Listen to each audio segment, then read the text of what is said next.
Hello, my PPs. It's good to have you back. I'm your practice partner, Larry Chambers, and this is Turnglish. In this video, we're going to begin discovering the dozens of mistakes that nearly all English-speaking Turks make. The first one we're going to look at is probably the most common mistake made by Turks when trying to communicate in this confusing language: incorrectly using present continuous tense when present simple is necessary. Let's look at a few examples.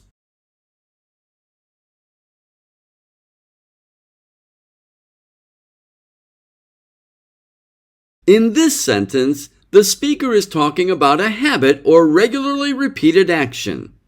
That's why they use the frequency expression every morning. But when they use present continuous, the meaning of the sentence changes. Now we understand that Aisha has been sleeping, is just now coming awake, and is opening her eyes at this very moment. This is confusing to a native English speaker, especially if the person who's talking says this sentence at 3:37 in the afternoon. How is it possible that Aisha is waking up now when it isn't 6 o'clock in the morning?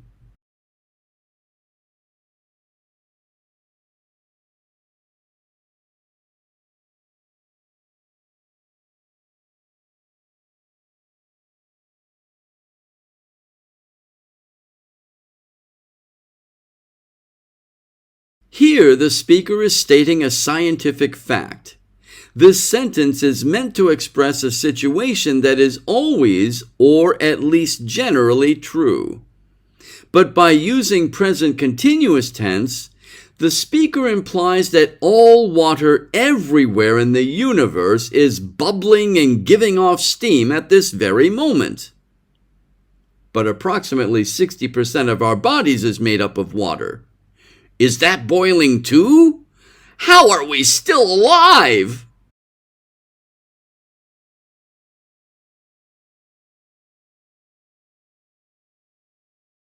The speaker of this sentence is trying to say that in their brain there is a lack of comprehension. An idea does not make sense to them. Unfortunately, understand is a state or stative verb, a non-action verb. Normally, we use verbs of thinking, feeling, and being in simple tenses.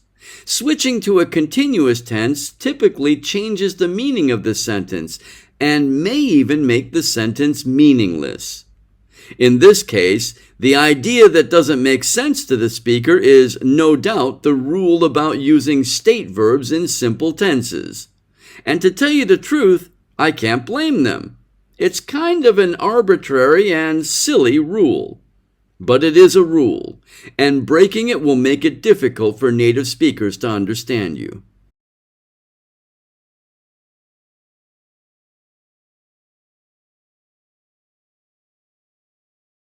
This time, the speaker is talking about a permanent situation. They've been working at Sasa for years, and they intend to continue working at that company for a long time. But when they use present continuous tense, the meaning of the sentence changes. Now it's implied that the Sasa job is only temporary. A native speaker hearing this sentence might ask questions like, when are you going to leave?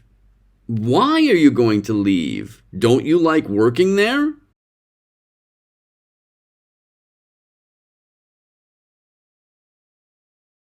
The reason Turks make this mistake is that they've learned to translate tenses. In particular, they translate the Turkish şimdiki zaman into the English present continuous tense. This is a huge mistake. Şimdiki zaman is not the same as present continuous tense. Don't get me wrong, there are many times when we use present continuous tense in the same situations where Turks use şimdiki zaman. For example, If you and I are in the same room and we're both looking at the television screen and a Cüneyt Arkın Kara Murat movie is on, you might say, "Ben klasik bir macera izliyorum," while I might say, "I'm watching a comedy." In this instance, şimdiki zaman and present continuous tense are both correct, although the meanings of the two sentences aren't exactly the same. However, as we saw earlier, there are lots of times when translating the tense is wrong.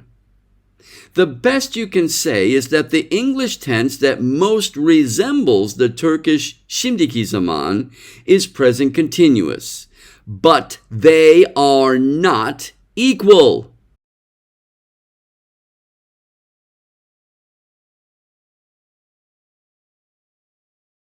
Go back and brush up on your grammar. But this time, don't study English grammar in Turkish. Find a good English grammar book written in English by a native speaker and published in a country where English is the main language. English grammar books written by Turks are suspect because English is not the writer's native language.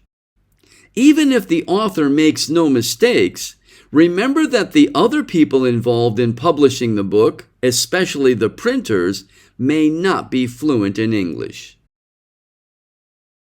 When I came to Turkey, there was an American teacher and a Turkish teacher at the school where I learned Turkish. I chose the Turk, while most of my friends chose the American. "He'll understand us better," they said. I didn't care if the Turk understood me or not. I wanted to learn from a native speaker because, of course, he understood Turkish better than the American ever could. Likewise, you should choose native English speakers to learn English from, too. When you study a tense, never translate tenses. Always learn what tenses are used in what situations, and then only use those tenses in those situations. But most of all, practice. Role play the situations when you need to use present simple tense. Say the sentences aloud. Be creative and find all the possible situations when you might need to use present simple in your everyday life. Try holding a conversation with yourself, asking and answering questions about, for example, your daily, weekly, and other regular routines. Practice talking about things you know to be generally true, like the sun rises in the east and sets in the west, or people in Adana eat a lot of kebabs. Talk about your ideas, feelings, and beliefs. Talk about real or imaginary arranged future events and schedules.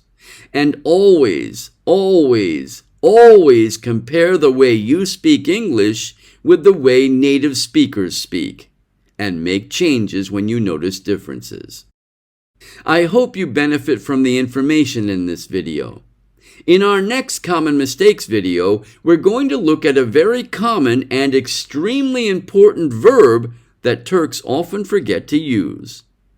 Until then, take care of yourselves.